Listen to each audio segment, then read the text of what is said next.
नमस्कार दोस्तों, मैं अनिल एक बार फिर से आप सभी का आपके अपने चैनल एग्जाम 2.95 में सभी का स्वागत करता हूं। देखिए दोस्तों, यदि आप आरआरबी ग्रुप डी 2025 की तैयारी कर रहे हैं तो ये वीडियो आप सभी के लिए काफ़ी ज़्यादा बेनिफिशियल रहने वाली है।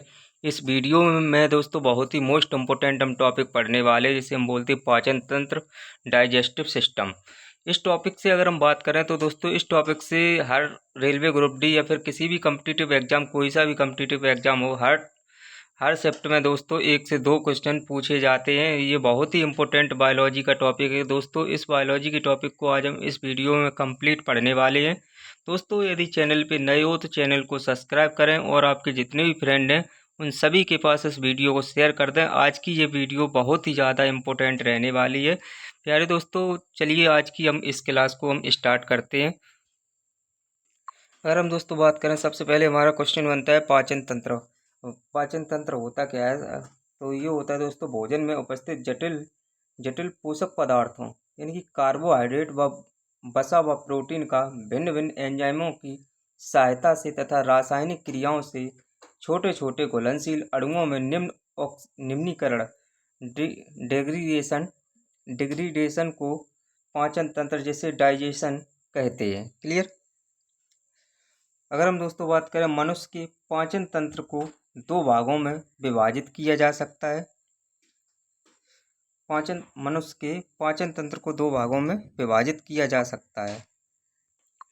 मनुष्य के पाचन तंत्र को कितने भागों में विभाजित किया जाता है? 2 भागों में विभाजित किया जाता है। नंबर 1 अगर बात करें आहार नाल, जिसे बोलते हैं हम दोस्तों एलिमेंट्री कैनल। और नंबर 2 बी, ऑप्शन बी यानी कि बी में दिया है पाचन ग्रंथियाँ। आहार नाल व पाचन ग्रंथियों में 2 भागों में विभाजित किया जाता है, जिसे हम बोलते हैं डाइजेस्टिव ग्लैंड्स। क्लियर? अगर हम दोस्तों बात करें सबसे पहले आहार नाल की, जिसे हम बोलते हैं एलिमेंट्री कैनल। तो ये दोस्तों इसमें कुछ एक क्या होता है, यह एक लंबी कुंडलित नलिका होती है जो मुख से प्रारंभ होकर पश्च भाग में स्थित गुदा द्वार बाहर की ओर खुलती है। क्लियर? यह दोस्तों यह यह 6 से 9 मीटर तक की लंबी होती है। उसके बाद दोस्तों आहार नाल के विभिन्न अंग निम्नलिखित हैं। क्लियर? नंबर 1 मुख गुहा, नंबर 2 ग्रसनली, नंबर 3 आमाशय, नंबर 4 आंत। अगर हम दोस्तों बात करें मुख गुहा की, सबसे पहले हम बात करते हैं मुख गुहा की।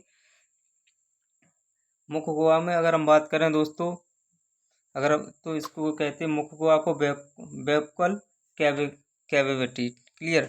अगर हम दोस्तों बात करें मुख गुहा की, तो मुख गुहा में दोस्तों हमारा फर्स्ट पॉइंट दिया है आहार नाल का अग्रभाग मुख गुहा से प्रारंभ होकर दोनों जबड़ों के बीच एक एक गुहा में खुलता है, जिसे हम मुख गुहा कहते हैं। क्लियर? मुख गुहा दोस्तों किसे कहते हैं? आहार नाल का अग्रभाग मुख से प्रारंभ होकर दोनों जबड़ों के बीच एक गुहा में खुलता है, जिसे हम मुख गुहा कहते हैं। नेक्स्ट पॉइंट, इसके ऊपर इसके ऊपर कठोर तथा नीचे कोमल कोमल तलु पाए जाते हैं। क्लियर? नेक्स्ट पॉइंट, इसमें पेशी निर्मित जीहा तथा दांत होते हैं। और उसके बाद जीवा का अगला सिरा स्वतंत्र तथा पिछला सिरा फ्रेनुलम द्वारा जुड़ा रहता है। क्लियर? नेक्स्ट पॉइंट हमारे जीव के ऊपर सतह पर छोटे छोटे वार के रूप में पिपल या पेपिला होते हैं, जिसे हम स्वाद कलिकाएं टेस्ट बड्स कहते हैं। क्लियर? नेक्स्ट पॉइंट है, इन स्वाद कलियों द्वारा मनुष्य को भोजन के विभिन्न स्वाद का ज्ञान होता है, जैसे खट्टा, मीठा आदि। इन सभी का ज्ञान स्वाद कलियों द्वारा मनुष्य को मिलता है। क्लियर? नेक्स्ट हमारा पॉइंट है दोस्तों, अगर हम बात करें तो नेक्स्ट पॉइंट की, तो नेक्स्ट पॉइंट है मुख गुहा के ऊपरी तथा निचले दोनों जबड़ों में 16 दांत एक सांचे में स्थित होते हैं। यह सांचा मसूड़े कहलाता है। क्लियर? अगर हम दोस्तों बात करें मसूड़े तथा दांतों की इस स्थिति को गर्ददंती कहते हैं। क्या कहते हैं? मसूड़ों तथा दांतों की इस स्थिति को क्या कहा जाता है दोस्तों? गर्ददंती कहा जाता है। मनुष्य में दीवार दंती दंत व्यवस्था पाई जाती है, जिसमें जीवन काल में दो प्रकार के दांत अस्थाई दूध के दांत तथा स्थायी दांत पाए जाते हैं। आगे देखते दोस्तों, यह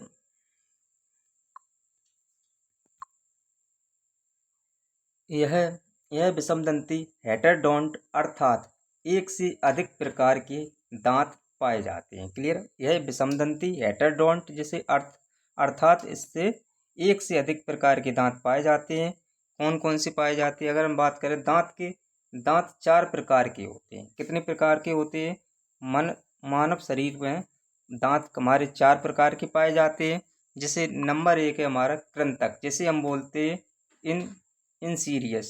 इंसीरियस। इसमें दोस्तों ये सबसे आगे के दांत होते हैं जो भोजन को कुतरने तथा काटने का कार्य करते हैं।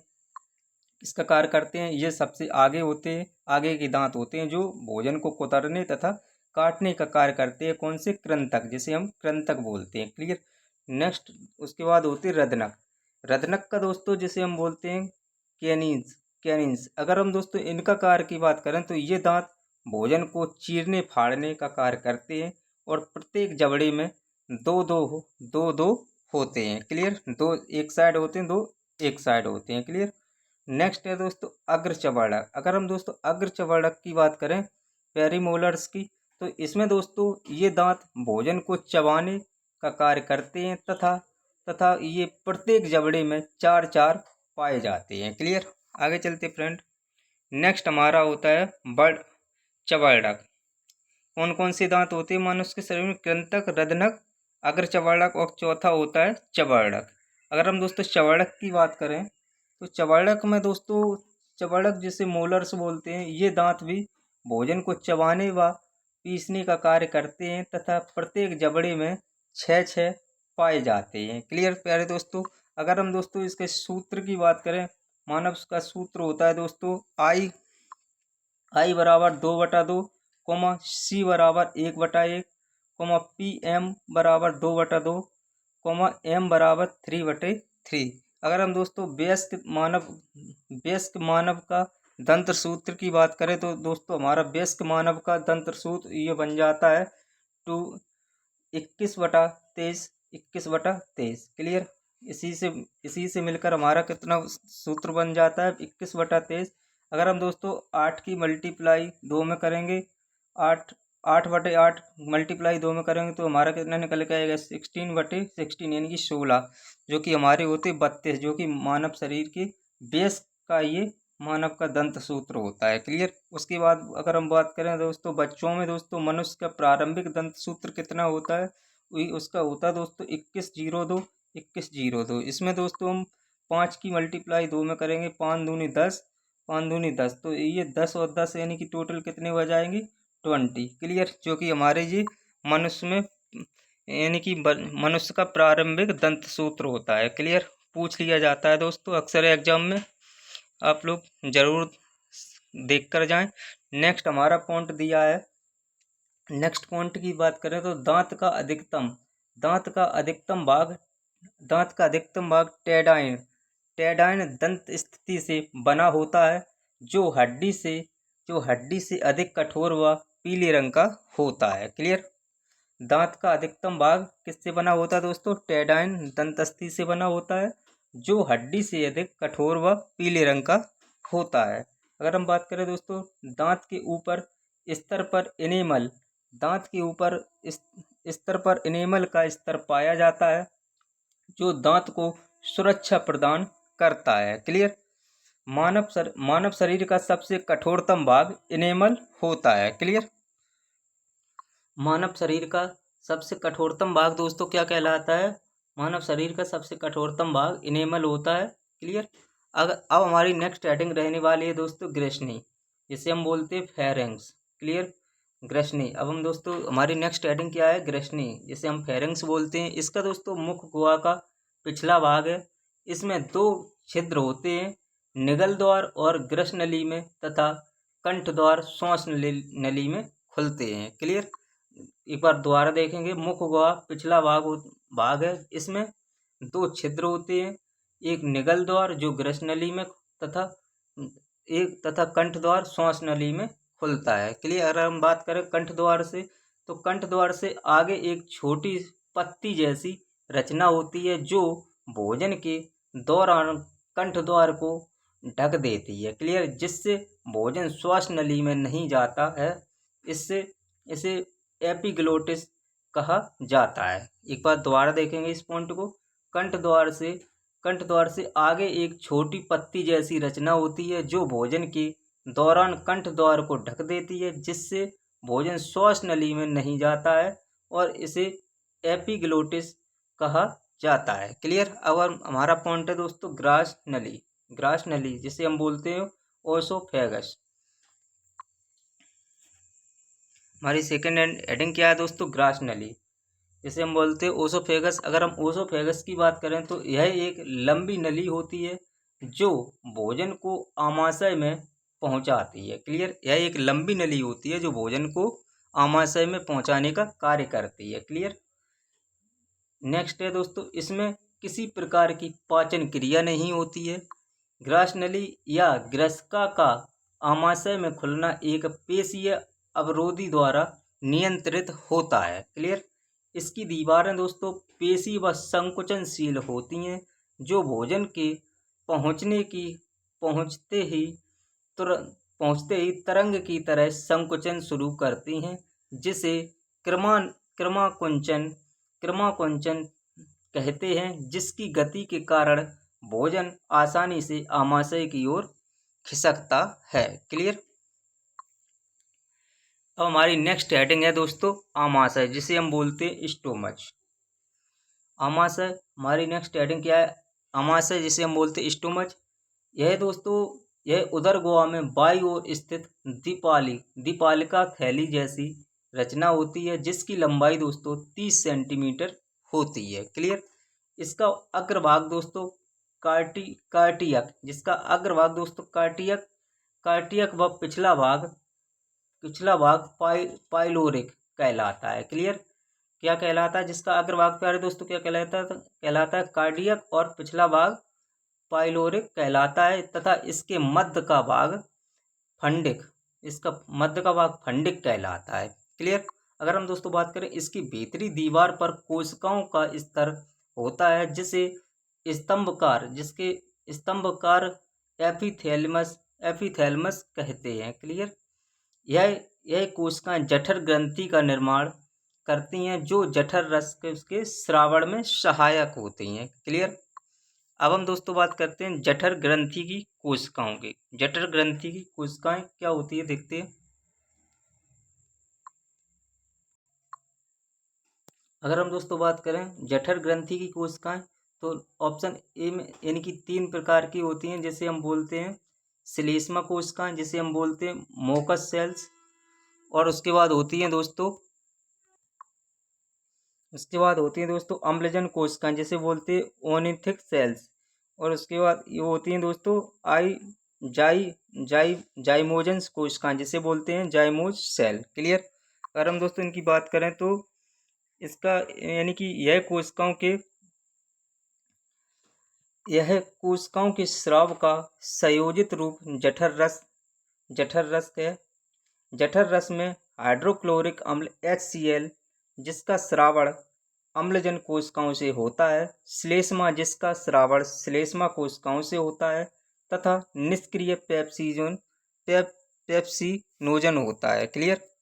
अगर हम दोस्तों बात करें हाइड्रोक्लोरिक अम्ल की, तो हाइड्रोक्लोरिक अम्ल भोजन के साथ आने वाली जीवाणुओं को नष्ट करता है तथा निष्क्रिय पेप्सिनोजन को सक्रिय पेप्सिन में परिवर्तित करता है। क्लियर। यह सक्रिय पेप्सिन भोजन में उपस्थित प्रोटीन को पेप्टोन में परिवर्तित करता है। क्लियर। अगर हम दोस्तों बात करें आमाशय में भोजन के पाचन के पश्चात यह भोजन कायम कहलाता है। आमाशय में भोजन पाचन के पश्चात क्या कहलाता है? भोजन कायम कहलाता है। क्लियर। अगर हम दोस्तों बात करें कायम आमाशय के पाइलेरिक छिद्र द्वारा छोटी आंत में पहुंचता है। किसके द्वारा पहुंचता है? कायम आमाशय के पाइलोरिक पाइलोरिक छिद्र द्वारा छोटी आंत में पहुंचता है। क्लियर। आगे चलते फ्रेंड। अब हम दोस्तों बात करते हैं आंत की, जैसे हम बोलते हैं आंत की बात करते हैं, जैसे इंस्टेटाइन बोलते हैं। मनुष्य की आंतों को दो भागों में विभक्त किया जाता है। क्लियर। मनुष्य की आंतों को कितने भागों में विभक्त किया गया है? दो भागों में विभक्त किया है। जैसे एक होती है हमारी छोटी आंत और दूसरी होती है बड़ी आंत। तो हम सबसे पहले प्यारे दोस्तों बात करेंगे छोटी आंत को, जिसे हम स्मॉल इंस्टेटाइन बोलते हैं। क्लियर। अगर हम दोस्तों छोटी आंत की बात करें, यह आहार नाल का सबसे लंबा भाग है, जिसकी लंबाई दोस्तों लगभग 6 मीटर तथा चौड़ाई 2.5 मीटर होती है। यह 3 भागों में विभाजित होती है। क्लियर। छोटी आंत कितने भागों में विभाजित होती है? 3 भागों में विभाजित होती है और इसकी दोस्तों लंबाई लगभग 6 मीटर और चौड़ाई दोस्तों 2.5 मीटर होती है। क्लियर। इसका अग्रभाग यू आकार की तरह मुड़ा होता है। इसका अग्रभाग किसकी आकार की तरह मुड़ा होता है? यू आकार की तरह मुड़ा होता है, जिसे ग्रहणी कहते हैं। उसे हम क्या कहते हैं? ग्रहणी कहते हैं। मध्य भाग जेनुनम जिसकी लंबाई 2.4 मीटर होती है तथा पश्च भाग इलियम, पश्च भाग क्या कहलाता है? इलियम। और मध्य भाग जेनुनम और दोस्तों पश्च भाग इलियम, जिसकी इलियम 3.6 मीटर लंबा होता है। मध्य भाग कितना होता है? सॉरी, पश्च भाग कितना? इलियम 3.6 मीटर लंबा होता है। क्लियर। इलियम की दीवार के भीतर आंत्र रसांकुर पाए जाते हैं, जो आंत की अवशोषण सतह को बढ़ाते हैं। इलियम की दीवार के भीतर आंत्र रसांकुर पाए जाते हैं, जो आंत की अवशोषण सतह को बढ़ाते हैं। क्लियर। अगर हम दोस्तों बात करें पित्त वाहिनी की, नेक्स्ट पॉइंट है पित्त वाहिनी। इसमें पित्त वाहिनी तथा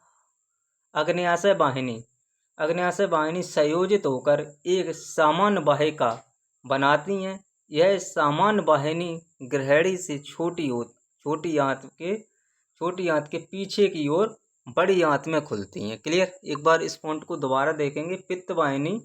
पित्त वाहिनी बिल डक्ट, जिसे हम बिल डक्ट कहते हैं, बिल डक्ट तथा अग्न्याशय वाहिनी संयोजित होकर एक सामान्य वाहिनी बनाती हैं। यह सामान्य वाहिनी ग्रहणी से छोटी आंत में पीछे की ओर बड़ी आंत में खुलती हैं। क्लियर। अगर हम दोस्तों बात करें छोटी आंत की, तो छोटी आंत भोजन का पाचन पूर्ण करती हैं। छोटी आंत का क्या काम होता है दोस्तों? छोटी आंत भोजन का पाचन पूर्ण करती हैं तथा पचे हुए भोजन का अवशोषण करती है। छोटी आंत भोजन का पाचन पूर्ण करती हैं और पचे हुए भोजन का क्या करती हैं? अवशोषण करती हैं। अब दोस्तों हम बात करते हैं बड़ी आंत की, जिसे हम लार्ज इंस्टेटाइन बोलते हैं। लार्ज इंस्टेटाइन की बात करें तो लार्ज यानी कि बड़ी आंत को इसको भी दोस्तों बड़ी आंत को 2 भागों में विभक्त किया गया है। बड़ी आंत को किसमें? 2 भागों में विभक्त किया गया है। अगर हम बात करते हैं नंबर 1 कोलोन और सेकंड में किसमें? मलाशय। बड़ी आंत को किन 2 भागों में विभक्त किया गया है? कोलोन और मलाशय में। क्लियर।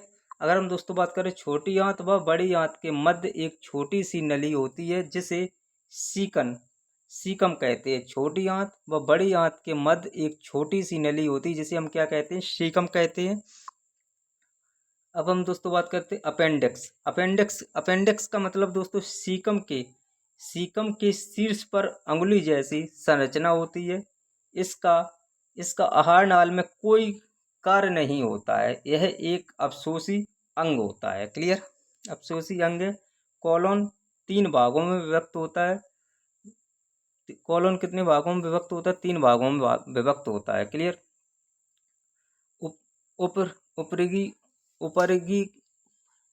उपरगामी कोलन, जिसे हम बोलते हैं एसेंडिंग कोलन, और दूसरा होता है अनुप्रस्थ कोलन, जिसे हम बोलते हैं ट्रांसवर्स कोलन, और तीसरा होता है दोस्तों अयोगामी कोलन, जिसे हम बोलते हैं डिस्कोंडिंग कोलन। क्लियर। अगर हम बात करें दोस्तों इलियम व कोलोन के जोड़ पर इलोसिकल बॉल्स पाया जाता है, जो भोजन को फिर से छोटी आंत में जाने से रोकता है। क्लियर। इलियम व कोलोन के जोड़ पर इलियोसिकल बॉल पाया जाता है जो भोजन को फिर से छोटी आंत में जाने से रोकता है। क्लियर। अगर हम नेक्स्ट हमारा पॉइंट है दोस्तों अधोगामी कॉलोन मलाशय, जिसे रेक्टम बोलते हैं। रेक्टम से होते हुए अंत में मल द्वार एनएस के द्वारा, एनएस यानी कि गुदा द्वार से शरीर से के बाहर खुलता है। क्लियर। कॉलोन में जल लवण तथा विटामिन का अवशोषण होता है तथा मल का निर्माण होता है। किसमें होता है? कॉलोन में। क्लियर। ये मानव शरीर का पूरा दोस्तों स्ट्रक्चर है, आप लोग देख सकते हैं। इसमें दोस्तों ये हो गया हमारा मुख हुआ, ये मुख हो गया, ये कर्णपूर ग्रंथियां ये हो गई, ये हो गई दोस्तों ग्रसनी।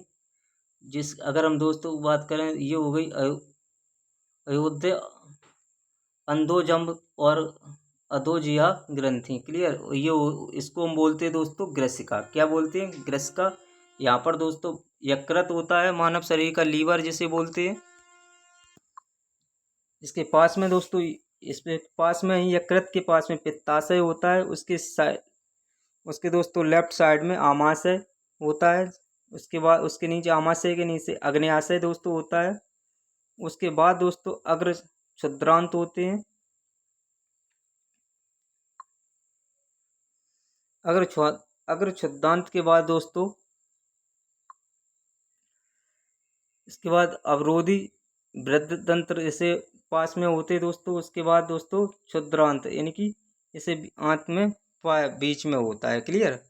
अवरोधी ग्रंथ उसके बाद होते हैं दोस्तों। ये सब कुछ दोस्तों जैसे कि उसके बाद लास्ट में क्या दिया जाता है? एनएस, जिसे से मलद्वार, मलाशय के बाद गुदा होता है, जो कि इससे मलद्वार निकलता है। क्लियर। अब दोस्तों हम बात करते हैं मानव पाचन तंत्र की कुछ ग्रंथियां। क्लियर। अब दोस्तों हम देखते हैं पाचन ग्रंथियां, जिसे हम डाइजेस्टिव ग्लैंड्स बोलते हैं। क्लियर। अगर दोस्तों इनकी बात करें तो वे ग्रंथियां जो आहार नाल में भोजन के पाचन में सहायक हो पाचन ग्रंथियां कहलाती हैं। यह दो प्रकार की होती हैं। क्लियर। कितने प्रकार की होती? दो प्रकार की होती हैं।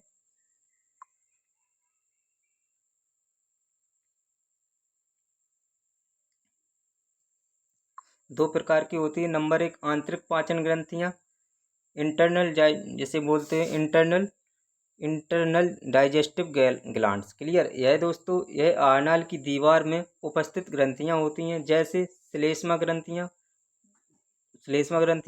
जठर ग्रंथियां, दीवार में उपस्थित ब्यूनर्स ग्रंथियां। क्लियर। और दूसरी होती हैं दोस्तों बहापाचन ग्रंथियां, जिसे हम बोलते हैं एक्सटर्नल डाइजेस्टिव ग्लैंड्स। इसमें दोस्तों यह आहार नाल के अलावा शरीर के अन्य भागों में पाई जाने वाली ग्रंथियां होती हैं। क्लियर। मानव में 3 पाचन ग्रंथियां पाई जाती हैं। मानव में 3 पाचन ग्रंथियां पाई जाती हैं, जिसमें दोस्तों नंबर 1 हमारी हेडिंग है लार ग्रंथियों की, जिसमें हमारी दोस्तों हेडिंग क्या है? लार ग्रंथियों की, जिसे हम बोलते हैं सैलिवरी ग्लैंड। इसमें दोस्तों 3 जोड़ी लार ग्रंथियां पाई जाती हैं। नंबर 1 अधोजिहा ग्रंथि, जिसे हम बोलते हैं सिबलिंगल ग्लैंड्स। जीवा के दोनों ओर एक संख्या में उपस्थित होती हैं। कहाँ पर उपस्थित होती हैं? जीवा के दोनों ओर एक संख्या में उपस्थित होती हैं।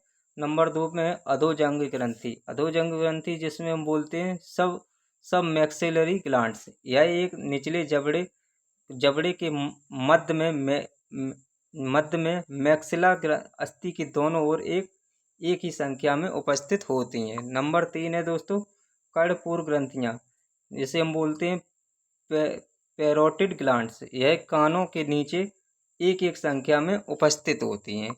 पैरोटिड ग्लैंड्स कहाँ पे उपस्थित होती? कानों के नीचे एक संख्या में उपस्थित होती हैं। इन ग्रंथियों में लार मुख गुहा में पहुंचती है। इन ग्रंथियों से दोस्तों क्या होता है? इन ग्रंथियों से लार मुख गुहा में पहुंचती है। लार में लगभग 99% जल तथा 1% एंजाइम होता है। लार में 2 एंजाइम पाए जाते हैं। नंबर 1 टाइलिन लार एमाइलेज, नंबर और वह लाइसोजाइम, यह पाचन में सहायता करते हैं। लार का पीएच मान प्यारे दोस्तों होता है, लार का पीएच मान 6.3 से लेकर 6.8 तक होता है। क्लियर, 6.3 से लेकर 6.8 के बीच लार का पीएच मान होता है। क्लियर, आगे चलते फ्रेंड। अब हम बात करते हैं दोस्तों यकृत, जिसे हम बोलते हैं लीवर। यह दोस्तों यह उदर गुहा के ऊपरी भाग में दाईं ओर स्थित होता है, जिसका वजन 1.2 से लेकर 1.5 किलोग्राम के बीच होता है। यह गहरे धूसर रंग का होता है। क्लियर, यह मानव शरीर की सबसे बड़ी ग्रंथि कहलाती है। मानव शरीर की सबसे बड़ी ग्रंथि लीवर कहलाती है। ये यकृत के निचले भाग में नाशपाती के आकार की छोटी सी थैलीन होती है, जिसे हम पित्ताशय कहते हैं। क्लियर, नेक्स्ट पॉइंट है यकृत में पित्त का श्रावण होता है, जो पित्ताशय में संचित हो जाता है। क्लियर, अब हम दोस्तों बात करते हैं यकृत के कार्य, यानी कि मानव लीवर के कार्य। अगर मानव लीवर के कार्य के बारे में बात करें तो नंबर 1, कार्बोहाइड्रेट उपापचय में ग्लाइकोजन का निर्माण व संचय करना। नंबर 2, भोजन में वसा की कमी होने पर कार्बोहाइड्रेट को वसा में परिवर्तित करना। नंबर 3, यह प्रोटीन प्रोटीन उपापचय में सहायक होता है तथा शरीर में प्रोटीन घटक द्वारा अन्य वस्तुओं के साथ CO2 और अन्य नाइट्रोजन पदार्थ जैसे अमोनिया, यूरिक अम्ल, यूरिया आदि उत्पन्न होता है। क्लियर, नेक्स्ट है यह विषैले पदार्थ को अविषैल पदार्थ में परिवर्तित कर कर प्रभावहीन कर देता है। क्लियर, जो मूत्र के रूप में शरीर से बाहर निकल जाते हैं। क्लियर, नेक्स्ट बात करें पित्त, जिसे हम पित्त की बात करें तो यह दोस्तों पीले रंग का क्षारीय द्रव है, जिसका पीएच मान 7.7 होता है। क्लियर, पित्त में 85% जल, 12% पित्त बढ़क, 0.7% पित्त लवण, 0.28% कोलेस्ट्रॉल, 0.3% मध्य वसाएं तथा 0.15% लेसिथिन होता है तथा इसमें एंजाइम पाए जाते हैं। क्लियर, मनुष्य में प्रतिदिन 500 से लेकर 1000 मिलीलीटर पित्त बनता है। मनुष्य के मानव शरीर में 500 से लेकर 1000 मिलीलीटर पित्त बनता है। क्लियर, नेक्स्ट पॉइंट आगे चलते हैं। अब हम दोस्तों देखते हैं पित्त के कार्य। पित्त के कार्य के बारे में बात करते हैं तो पित्त के कार्य नंबर 1, कायम की वसा को जल द्वारा इमल्सन बनाने में सहायक। नंबर 2, भोजन के साथ आए हानिकारक जीवाणु को नष्ट करना। नंबर 3, यह विटामिन के तथा वसाओं में अन्य विटामिनों के अवशोषण में सहायक है। नंबर 4, अनेक उत्सर्जी व विषैले पदार्थों तथा धातुओं का उत्सर्जन करना। नंबर 5, वसा के अवशोषण में सहायक है। ये हमारे पित्त के कार्य होते हैं। क्लियर, नेक्स्ट है अग्न्याशय, जिसे हम बोलते हैं दोस्तों पैनक्रियाज। अगर हम दोस्तों अग्न्याशय की बात करें तो अग्न्याशय दोस्तों अग्न्याशय जैसे हम बोलते हैं दोस्तों पैनक्रियाज। यह दोस्तों मानव शरीर की दूसरी सबसे बड़ी ग्रंथि होती है, जो अंतःस्रावी और बाह्यस्रावी दोनों प्रकार की ग्रंथि है। क्लियर, मानव शरीर की सबसे बड़ी ग्रंथि दोस्तों एक यकृत होती है, और यह मानव शरीर की दूसरी सबसे बड़ी ग्रंथि की बात करें तो ये होती है दोस्तों अग्न्याशय। क्लियर, यह दोस्तों छोटी आंत के अग्रणी भाग में उपस्थित होती है। कहाँ पर उपस्थित होती है? यह छोटी आंत के अग्रणी भाग में उपस्थित होती है। अनेक अनेक नलिकाओं संयोजित होकर अग्न्याशय वाहिनी बनाती हैं। यह मूल पित्त वाहिनी से मिलकर एक बड़ी नलिका बनाते हैं। यह नलिका एक छिद्र से ग्रहणी में खुलती हैं। क्लियर, अब हम दोस्तों नेक्स्ट है अग्न्याशयी रस। अग्न्याशयी रस की जिसे हम पेनक्रिएटिक जूस बोलते हैं, यह अग्न्याशयी कोशिकाओं से स्रावित होता है। इसमें 3 प्रकार के भोज्य पदार्थों को पचाने की एंजाइम होते हैं, इसलिए इसे पूर्ण पाचक रस कहते हैं। क्लियर, इसलिए इसे क्या कहते हैं? पूर्ण पाचक रस कहते हैं। आगे चलते फ्रेंड नेक्स्ट।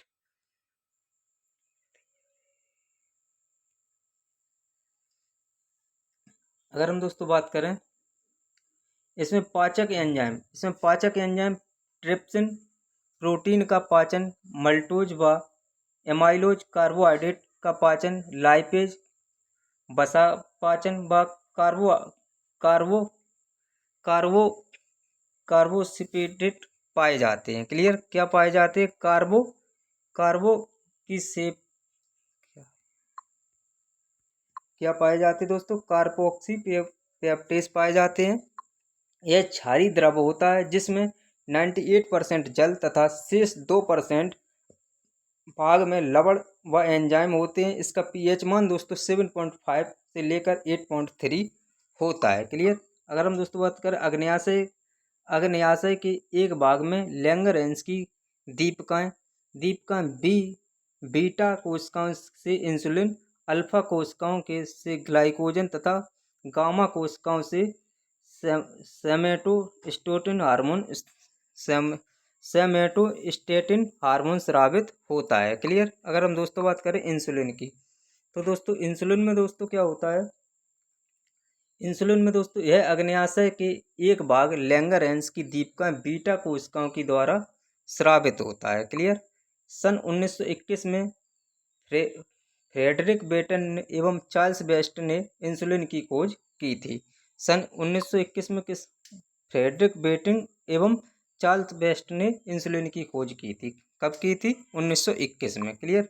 इंसुलिन ग्लूकोज से ग्लाइकोजन बनाने की क्रिया का नियंत्रण करता है। यदि इंसुलिन का अल्प श्रावण हो तो मधुमेह नामक रोग हो जाता है। इंसुलिन के अतिश्रावण व हाइपोग्लासीमिया नामक रोग हो जाता है जिसके कारण जनन क्षमता तथा दृष्टि ज्ञान कम हो जाता है। क्लियर।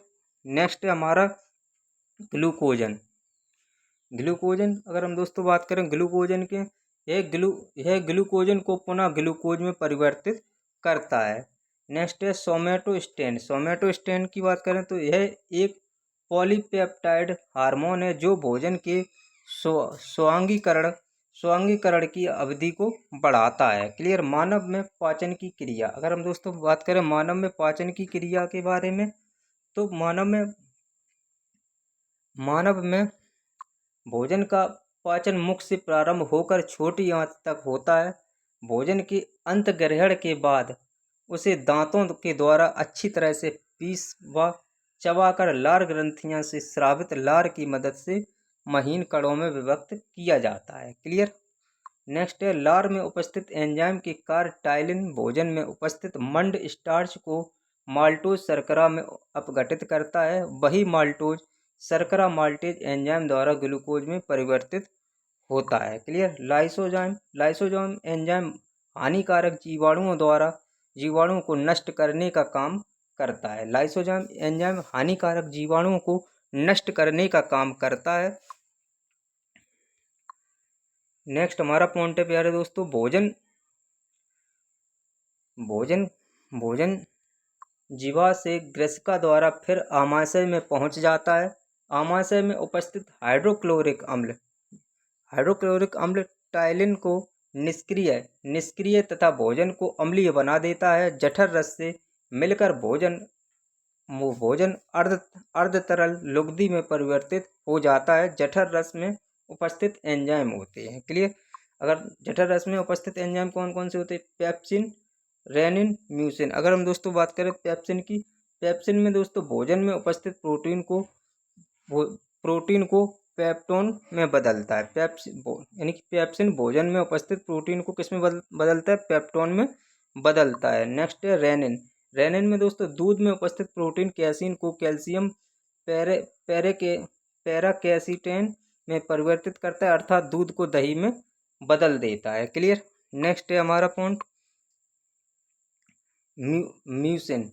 म्यूसिन। अगर हम दोस्तों बात करें इसकी म्यूसिन की, तो इसमें दोस्तों जठर रस के अम्लीय प्रभाव को कम करता है जिससे इसका प्रभाव आहार नाल पर नहीं पड़ता है। आमाशय के पश्चात भोजन कायम कहलाता है। यह कायम ग्रहणी में पहुंचकर यकृत में स्रावित पित्त रस में मिलता है जो कायम की चर्बी वसा को जल द्वारा इमल्सन बनाने में सहायता करता है। क्लियर। नेक्स्ट पॉइंट आगे चलते हैं।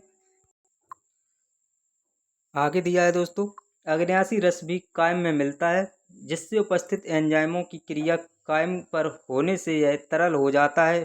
फिर यह आंत के आंत के इलियम भाग में पहुंचता है। यह यहाँ कायम की आंतररस को से क्रिया होती है। क्लियर। नेक्स्ट है आंतररस। आंतररस की अगर हम बात करें दोस्तों, यह क्षारीय द्रव है जिसका पीएच मान दोस्तों 8 होता है। अंतरस कैसा है? क्षारीय द्रव है जिसका पीएच मान कितना होता है दोस्तों? 8 होता है। नेक्स्ट, यह स्वस्थ मनुष्य में प्रतिदिन 2 लीटर स्रावित होता है। अंतरस में उपस्थित एंजाइम व उनके कार्य। आंतरस में यानी कि यह स्वस्थ मनुष्य में प्रतिदिन 2 लीटर स्रावित होता है। अंतरस में उपस्थित एंजाइम व उनके कार्य देखते हैं। सबसे पहले देखते हैं इरेप्सिन। इरेप्सिन का क्या कार्य होता है दोस्तों? इरेप्सिन दोस्तों प्रोटीन व पेप्टोन का अमीनो अम्ल में परिवर्तन। नेक्स्ट है माल्टेज का दोस्तों कार्य होता है, माल्टेज का ग्लूकोज में शर्करा में परिवर्तन होता है। नेक्स्ट है सुक्रेज का दोस्तों सुक्रोज का ग्लूकोज व फ्रक्टोज में परिवर्तन होना। क्लियर। नेक्स्ट है लैक्टेज का कार्य दोस्तों, लैक्टेज का ग्लूकोज व ग्लेटोस में परिवर्तन होना। नेक्स्ट है लाइपेज दोस्तों इमल्सीकृत वसाओं का ग्लिसरीन व फैटी एसिड में परिवर्तन होना। क्लियर। ये इसके कुछ कार्य हैं। नेक्स्ट है अवशोषण, जिसे हम बोलते हैं ऑब्जर्वेशन। अगर हम दोस्तों बात करें अवशोषण की, तुमने हमारा पॉइंट दिया है छोटी आंत में ही कायम की अवशोषण की मुख्य क्रियाएं होती हैं। छोटी आंत तक भोजन का पूर्ण पाचक हो जाता है। क्लियर। और वह इस रूप में परिवर्तित हो जाता है कि आहार नाली की दीवार आसानी से अवशोषण कर सकती है। यह बिना पचा कायम छोटी आंत से बड़ी आंत में पहुंचता है, जो कायम से जल का अवशोषण कर लेती है। बचा हुआ कायम मल के रूप में मलाशय में एकत्रित होकर शरीर से गुदा द्वारा त्याग दिया जाता है। क्लियर। तो फ्रेंड, ये थे कुछ मोस्ट इम्पोर्टेंट टॉपिक जो मैंने आप सभी को कंप्लीट करा दिया है पाचन तंत्र से। उम्मीद करूँगा आप सभी को समझ में आया होगा। दोस्तों, इस टॉपिक से 1 से 2 क्वेश्चन हर एग्ज़ाम में, ग्रुप डी हो या फिर रेलवे का कोई सा या फिर किसी भी कॉम्पिटिटिव एग्ज़ाम हो दोस्तों, इस टॉपिक से 1 से 2 नंबर के क्वेश्चन पूछ लिए जाते हैं। तो उम्मीद करूँगा आप सभी को पसंद आए होंगे।